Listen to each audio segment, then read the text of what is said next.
Could coffee and black tea really darken hair naturally? And if so, which method works better? You can find many people online recommending coffee or black tea for darkening hair naturally, but it is actually hard to find a real comparison showing the results side by side. So I decided to test it myself and compare everything step by step on hair strands. And honestly, some of the results really surprised me. But before we start the experiment, I want to show you something very interesting. Take a look at those cups. One has coffee stains and the other has tea stains. The coffee stain comes off very easily, even with a wet finger. But the tea stain is much harder to remove, and water alone does not really work. And that made me wonder, if tea stains porcelain so strongly, maybe it will also darken hair more effectively. Or maybe coffee will actually work better. Or maybe none of those methods really work at all. We are about to find out. First, I prepare strong infusions.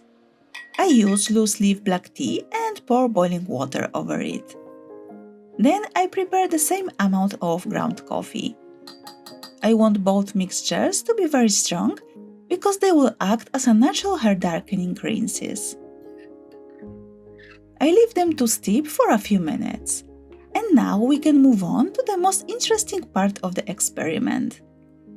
I prepared two types of hair strands. The first one are dark blonde and the second ones are dark brown. I wanted to check not only if coffee or tea darken hair, but also on which hair colors the effect would be the most visible. The strands marked with orange will be treated with the tea rinse. The strands marked with brown will go into the coffee rinse. And the blue strands are the control samples that will help me to compare all the results more clearly. I strain the mixture through the sieve to remove all the coffee and tea particles. Then I dip the hair strands into the prepared infusions and leave them for about 10 minutes.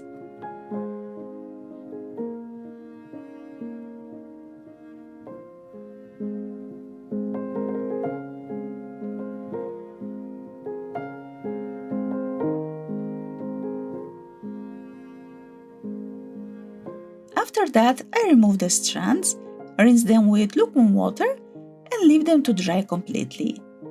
And honestly, the first results are quite interesting. On the light hair treated with tea, I can barely see any difference compared to the control strand. But the coffee rinse starts to look a little different.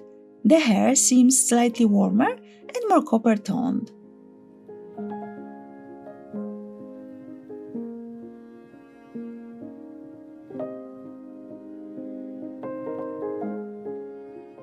But the biggest surprise appeared on the brown hair. The strand treated with tea already looks darker after just one rinse.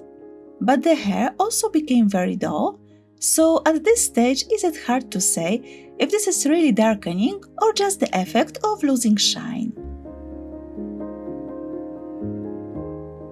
But the coffee rinse gives a much clearer result.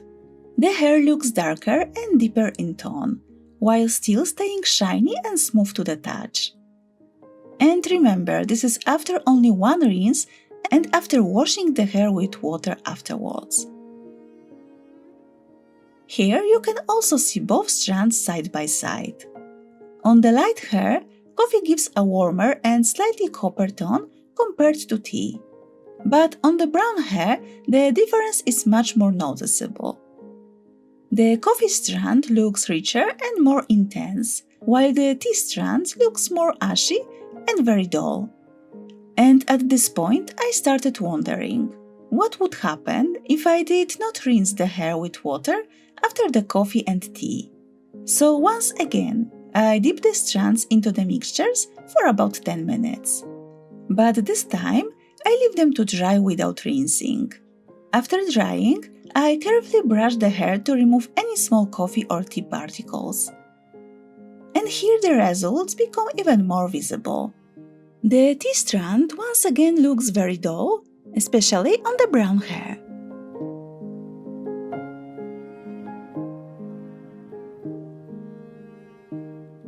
Interestingly, on the light hair, the tea did not remove that much shine and the hair still looks shiny.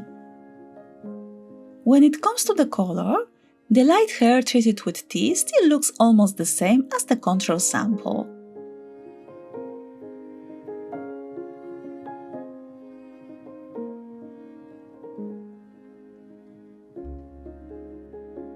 But the coffee once again gives a warmer and more copper-toned effect.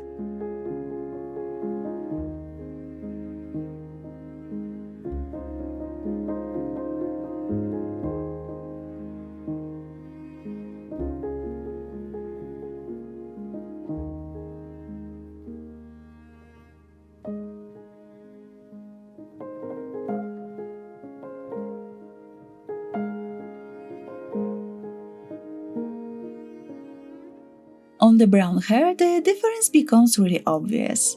The tea strands is darker, but at the same time very dull and stiff to the touch.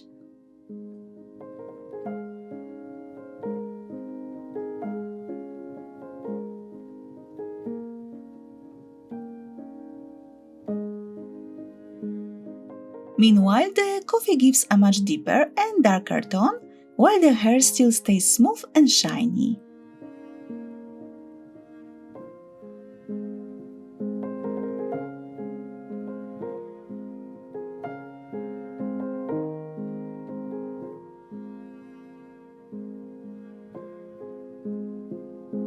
I continued the experiment, and this is how the hair looks after 8 rinses without washing with water. On the light hair, tea still gives only a very subtle effect. The hair looks just slightly warmer, but the difference is really small. But the coffee becomes much more noticeable. The strand looks darker and has clearly more copper tones compared to the control sample.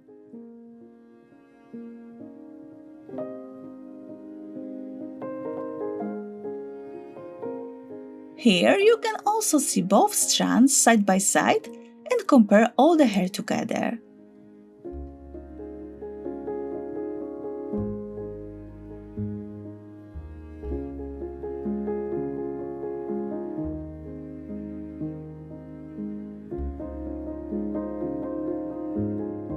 On the brown hair, the effect is much stronger.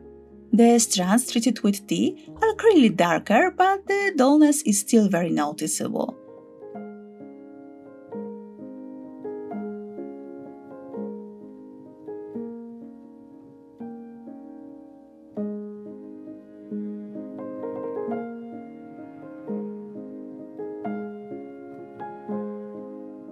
Meanwhile, the hair treated with coffee almost looks black compared to the control strand. At the same time, it still stays shiny, soft and smooth to the touch. And I'm curious if you can also see such a big difference between coffee and tea.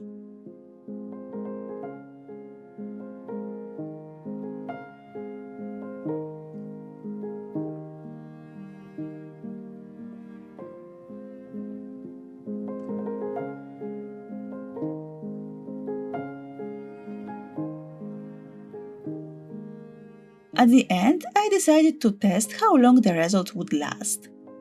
I washed all the strands with a gentle shampoo and used conditioner to see how much color would remain after washing.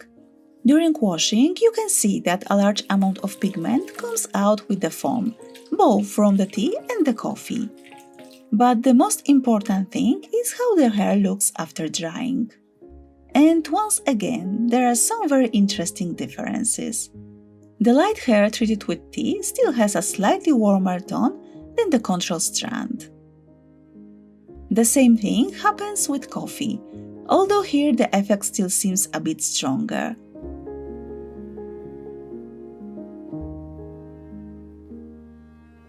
But on the brown hair, the differences are much more visible.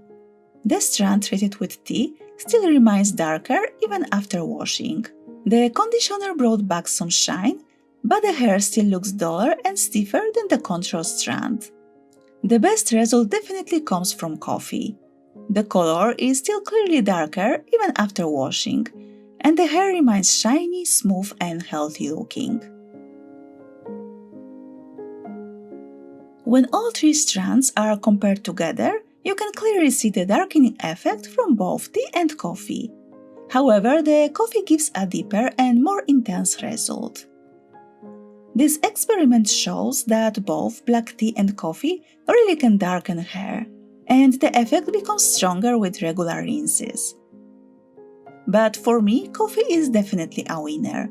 The color is more intense, more even, and the hair stays shiny and smooth. Unfortunately, I cannot say the same about the tea rinse.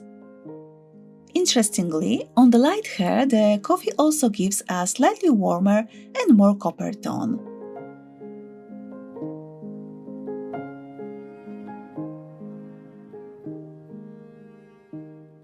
But on brown hair, the effect is much cooler.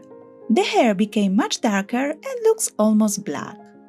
It is also worth remembering that coffee, thanks to its caffeine content, is often used on the scalp as well.